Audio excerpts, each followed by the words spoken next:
Няма такова яко място.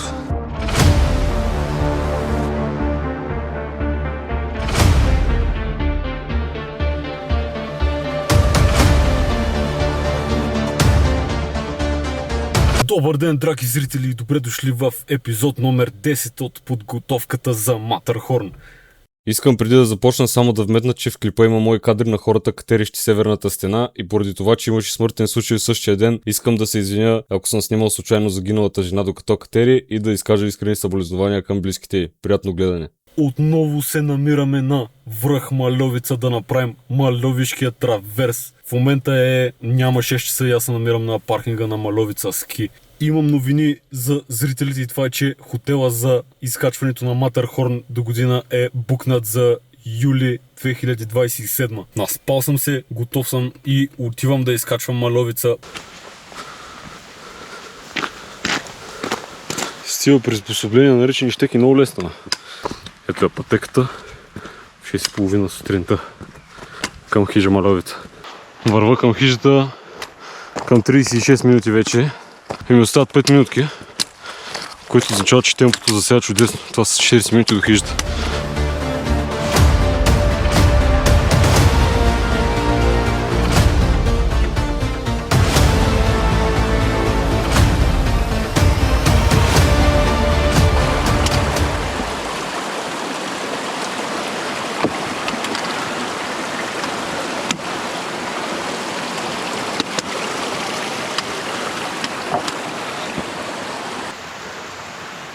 Yes! Качвам през тоя олейна малка Мальовица там. Слизам от нея, качвам по североизточен ръб Мальовица. Минавам по билото до Орловец и минавам до Злия зъб. Сега общо взето отляво изглежда по-непроходимо заради всички тия храсти, шубраци и чарбалаци. Ще мина отдясно пак по камъните и Юлия е скрита там зад тази голяма скала. Има много леко поточи вода, голяма хръста е.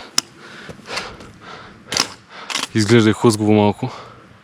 Тая вода, която тече там е от тая пропаст, има сцепнатина в камъка. Не мисля, че ще имам достъп до там, макар че все пак ще отида да видя.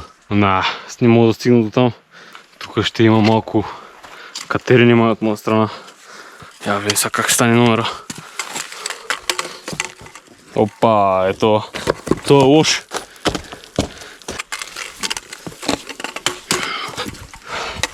Окей.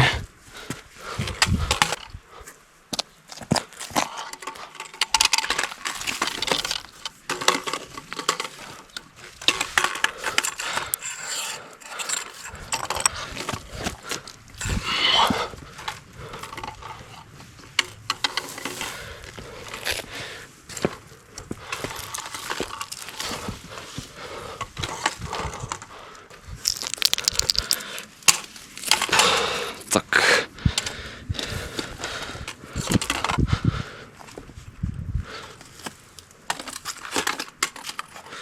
Мръдница, бе. Аре. Така. Сега правим така. Жуп.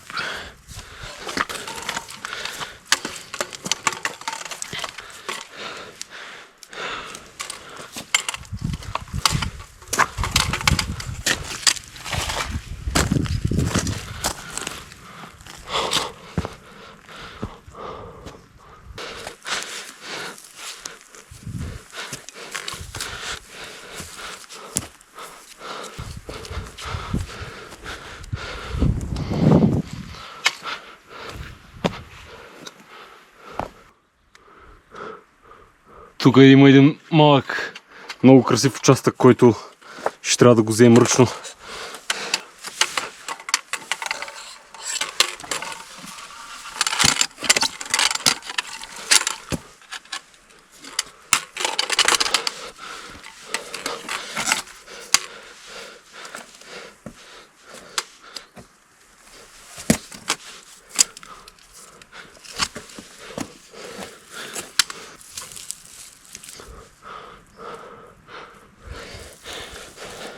Оп.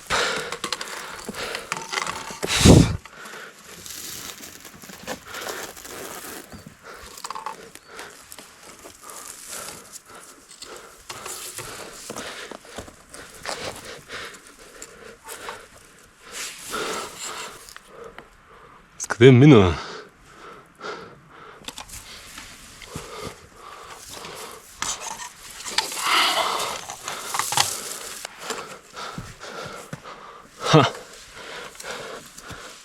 Да слезне оттам беше сравнително предизвикателство. Ей, там от една част вече нямаше на къде да се сфана. Има откъде да са мини, ама не. Опа, няма откъде да се фане човек. Ladies and gentlemen, улия! Ули!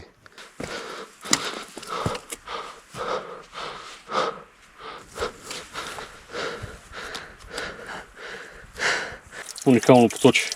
По-долина малка маловица. Перфектно за освежаване тук. Стол на клон. Ма тук има сериозна река, бе. Ето откъде идва водата.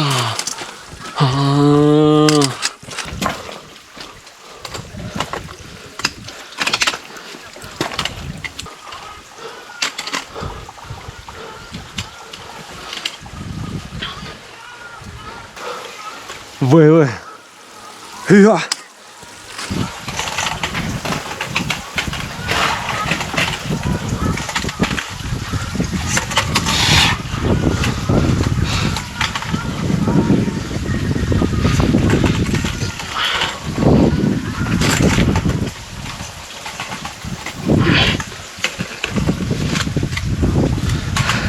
Това камък не е 45 номер обаче, май.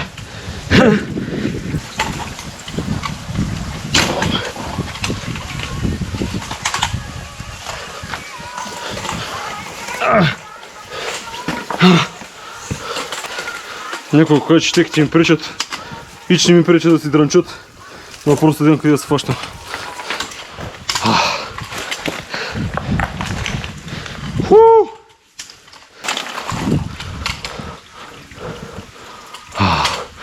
Маловица! Няма такова яко място. Едно от любимите със сигурност вече. Оттам ще минавам, това горе не е нещо стърчи, сега ще видим. Това там горе трябва да е орлето, ръба и зад ръба да е маловица. Но като се кача там горе ще видим. Аз разбрах. Аз се лъжа. Това там е малка маловица. Голямата ти първо ще се покаже. Не съм толкова близко. Орловец излизат чак там в далечината, не знам изобщо дали ще ги бъде днеска. Ще реша в последствие, защото водата ми свършва. Уморих се. Намирам се доста нависоко по малка маловица и сега трябва да откатера този участък, за да продължа.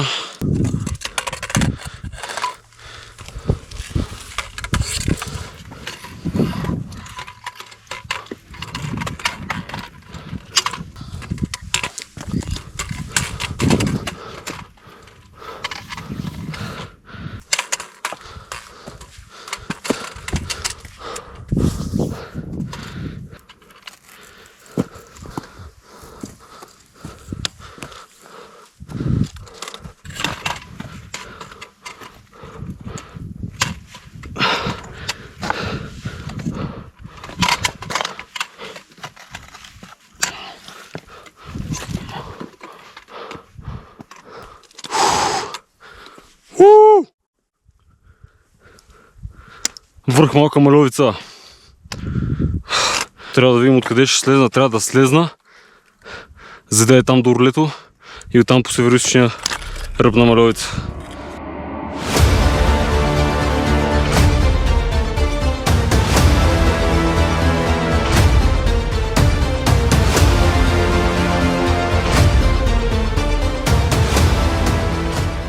Я да добавим малко към върха, да се знае за другите луди, де че дойдат.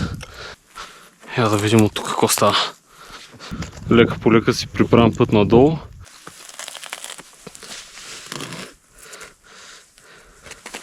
Добре.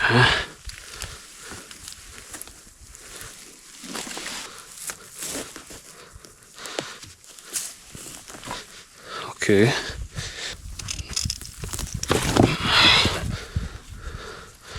Окей, хората продължават да катерят северната стена. Аз се намирам на премката между орлето и малка маловица. Някак си слезнах по това, не знам как се случи това нещо.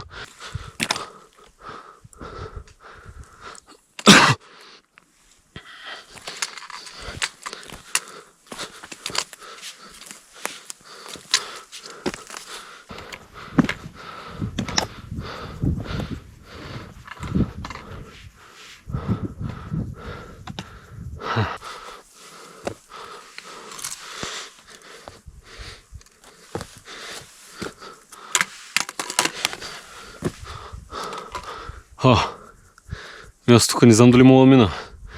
Това е труден участък. Сега ще инспектирам ситуацията.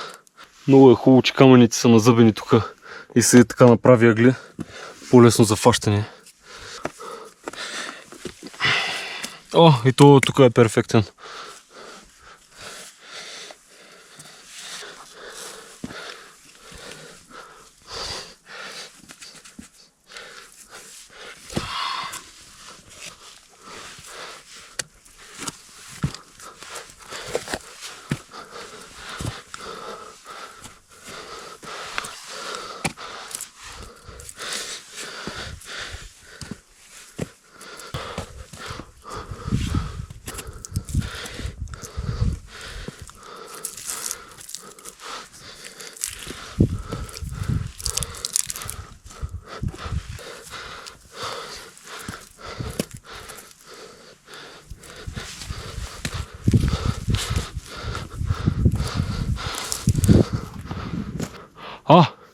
Какво стана? Не бе, орле. Добре, тук изглежда постижимо.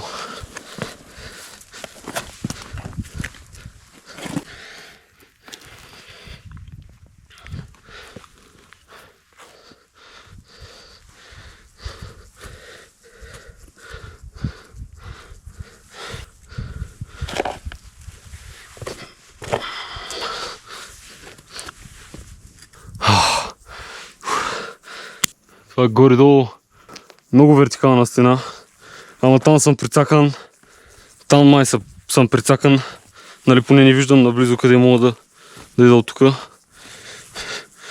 Ще се опитам лекичка по лекичка.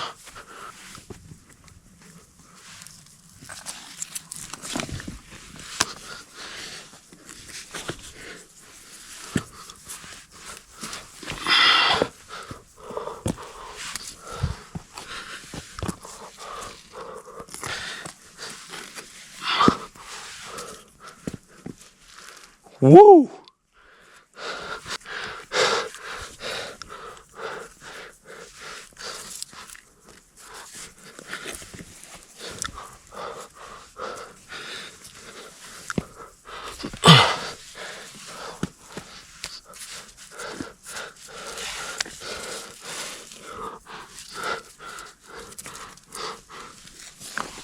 Опа!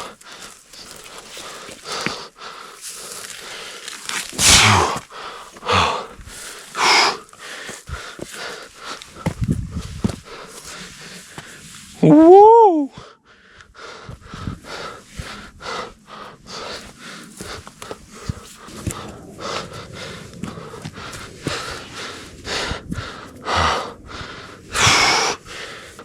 Бах ти зора, мая. Погледнах под орлето и е интересно със сигурност. Не чаках да е толкова стръмно. Всичко тук е ръбови стени, наклони.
Теглих от орлето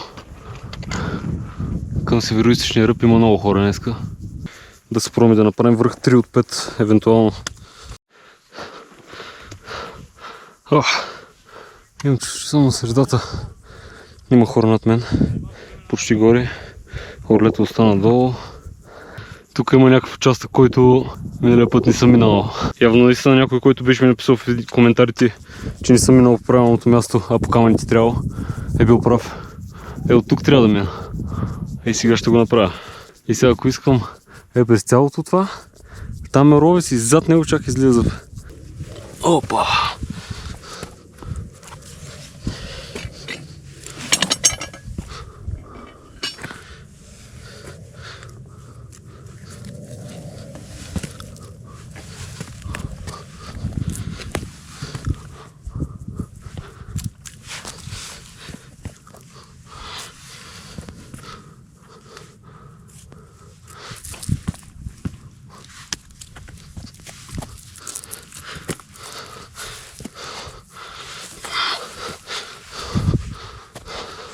Бах, тях ти бутуши.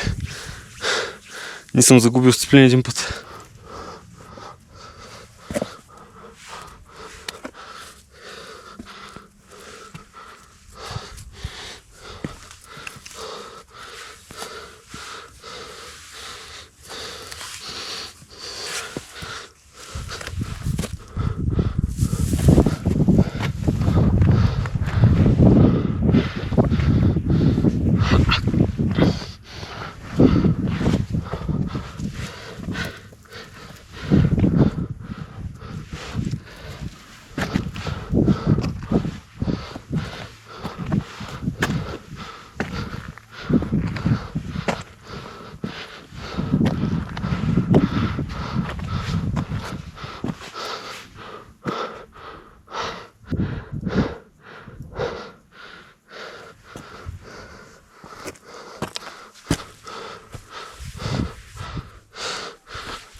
Здрасти.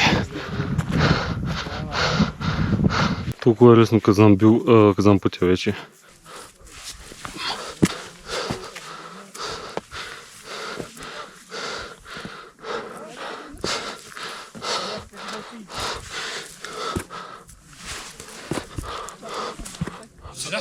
Извинявам се.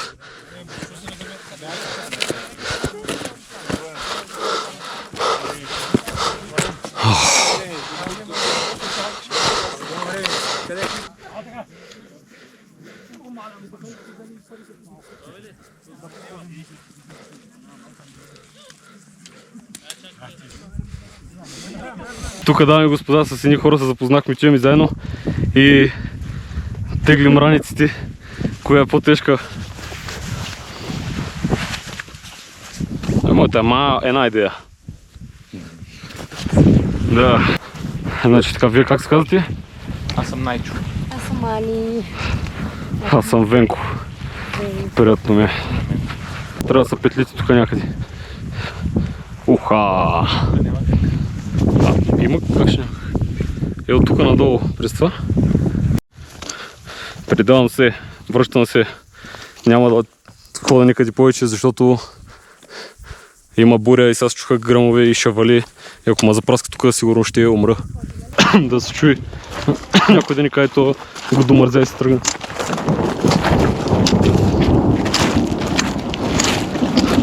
По поръчка. Хеликоптера шкаца тук.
Драги зрители, хубаво направих, че тръгнах от планината. Можеше да ги докарам Орловец и излиза, ама хеликоптерът се чува от някъде.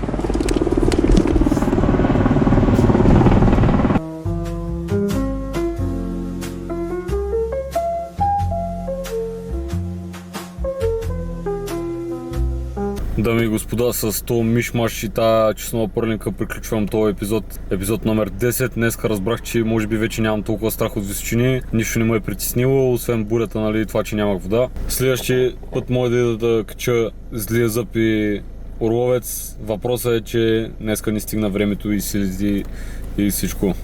Посланието за днешния епизод е отново манята му на всеки, който има пръст във властта на България и иска само да лапа пари. Тоест основно дейностни лица като политиците. Пожелавам ви да сте живи и здрави и да ви порасне голяма косата. Това беше от мен.